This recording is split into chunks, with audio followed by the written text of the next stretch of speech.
Hey guys, Cecil here once again.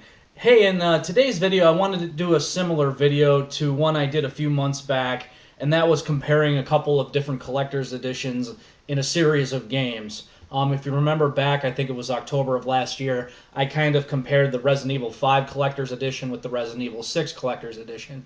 And as you can tell by the title of this video, I'm going to be comparing the Metal Gear Solid 4 Guns of the Patriots Limited Edition versus the much more recent that just came out last week, Metal Gear Rising Collector's Edition. This is the first technically mainline Metal Gear game we've gotten in about 5-6 years, outside of the PSP games and whatnot. So I figured it was time to drag out the old Metal Gear Solid 4 Collector's Edition I got back in 2007 when that came out, and compare it to the Metal Gear Rising Collector's Edition, which is pretty amazing.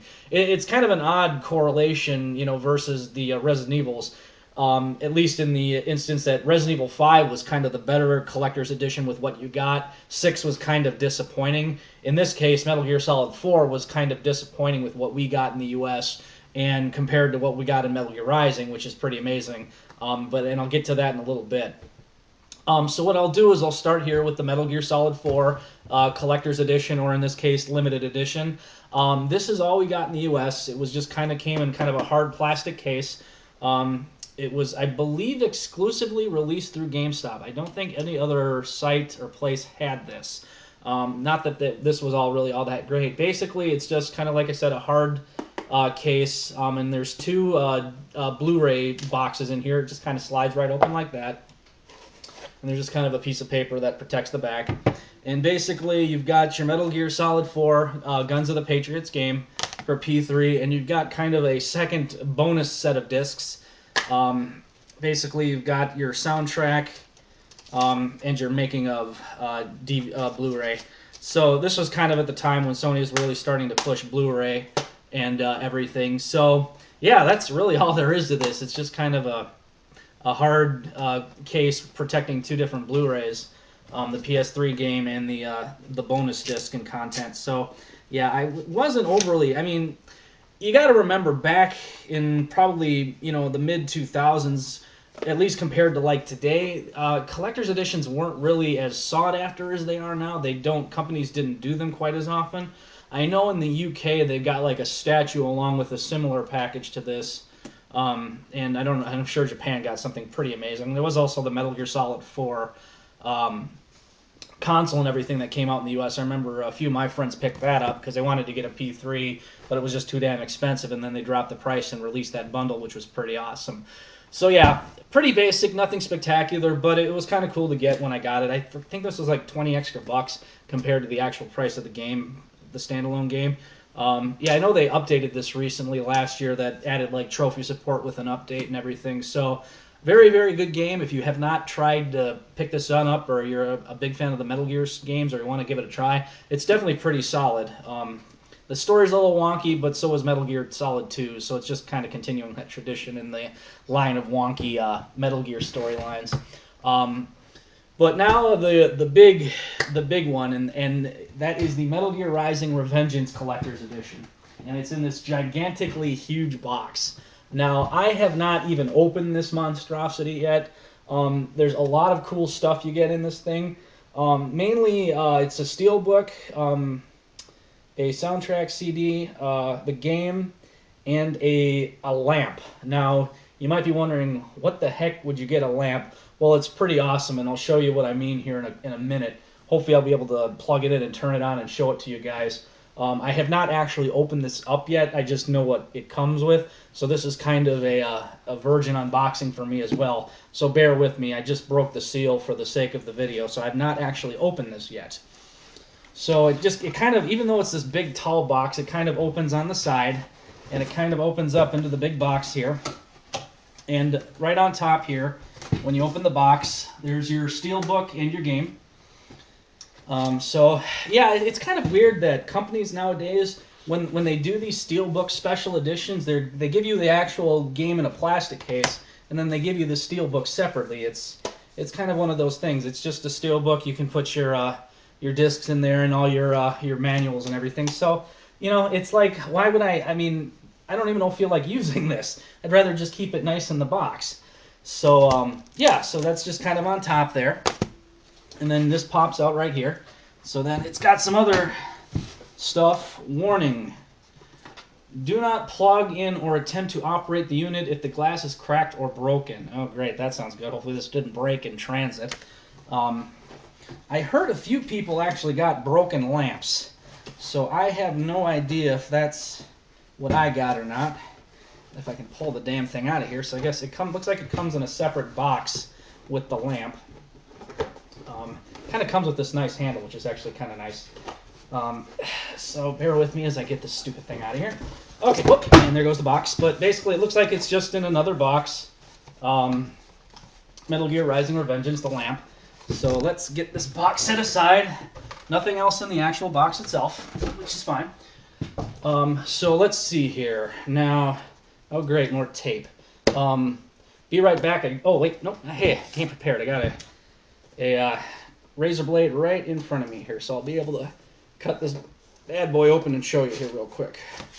So let's take a look at the lamp itself. Now, I've seen videos of this thing on. I've not actually turned mine on yet. As I've said, I've not even opened this yet. So this is going to be just as much of an experience for you as it is for me.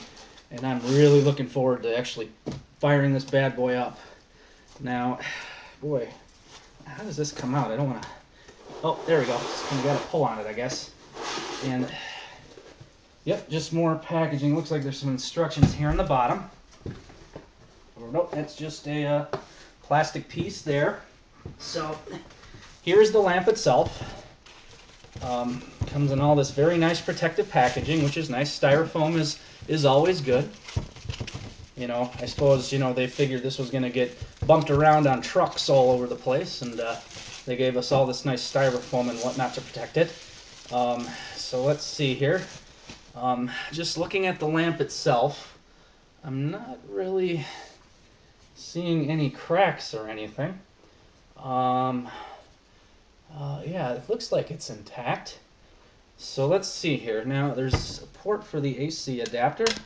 I've got to find the AC for this, and it must be in the box here still. Come on out. Come on out, Styrofoam. Can I have my AC adapter? That must... Okay, that's what that is. Okay, so I was wondering what this little piece... Here's the AC adapter. It comes in the bottom of the box. And, yeah, just your pretty typical AC. You know, little AC plug. So I'm going to have to plug this in on the side here. And I will turn this bad boy on and shut off the lights. And we'll see what this looks like. And I'm looking very, very forward to checking this out, because this looked pretty damn awesome, and hopefully you'll be able to see this pretty well in the video. Let me plug this in back behind me here. Make sure the damn thing is off before I plug it in. Just one nice little plug. Let's plug this bad boy in behind me here. Just bear with me. So I've heard the reviews for this game were pretty solid. It got a 9 out of 10 from IGN. The one major knock on the game is it's not very long. It's only about 5 to 6 hours. So I've got her plugged in. Let's give her a whirl. Oh, wow. That's pretty friggin' awesome. Let me shut off the lights here real quick, and we'll take a look and see what that looks like in the dark. So, oh wow, yeah, that's pretty damn awesome. And there's two settings on here. As you can kind of see, it kind of highlights the name of the game. Yeah, this is something you have for your dance or something, you know, if you're doing a rave or something. So it's got that one setting. Let's see what the bottom setting does. It's just, okay, so that's the pure lamp setting. That's just the light on by itself. That's the bottom position, and then that's the off, and then that's kind of the, now that's pretty friggin' amazing. Yeah, it's kind of like one of those glow lamp. Oh, it's one of those touch things. Okay. I didn't know it could do that. That's actually pretty cool. It's like if you ever go to like a science museum or something, it kind of reacts to your finger. Now that is pretty awesome. This was $150. So this is probably the bulk of the price for what you paid. And that is just friggin' amazing. So, yep, that is the lamp you get and everything. So let me just shut that off and fire up the lights here real quick, because there's a couple other things I want to show you guys. I also picked up with Metal Gear Rising Collector's Edition Strategy Guide. You know, like I said in one of my past videos, I'm trying to get into the habit of picking up strategy guides for a lot of the bigger titles I'm interested in, and this was definitely one since I do enjoy the Metal Gear series. The main advantage of this over just the standard guide was, other than being a hardcover, it comes with an exclusive numbered lithograph, an exclusive numbered lithograph by concept artist Yoji Shinkawa, and a 16-page cast gallery with developer commentary. So just some extra content in a hard book for the collector's edition guide. I don't see these too much. So for a very long game, this is just more for collector's purposes and everything. So, and one other cool thing that I picked up from work, again, an advantage of working at GameStop, is you can take home the marketing that comes with this. So let me just kind of move the lamp over, and I'll move back here. And it's kind of like the Resident Evil 6, if you remember that. I got to take home the big ass poster. So yep, just a Metal Gear Rising poster that goes with the game, and that'll go on my wall next to Resident Evil 6 whenever I get around to putting that up. So that's the unboxing of the Metal Gear Rising Collector's Edition. As you can see, the main feature piece was this awesome lamp. I don't think I'm going to use this very often. I'm actually just going to probably box it back up and keep it nice and protected, and, you know, maybe just drag it out to show people what it looks like. But yeah, that's pretty awesome. Is it worth $150 versus $60 for just the standard game? I suppose if you're a collector, a big enough Metal Gear fan, it is. But, you know, for me, that alone is just worth the extra 90 bucks I paid by far. Otherwise, that's all I have for this video. You guys take it easy, and I'll see you next time.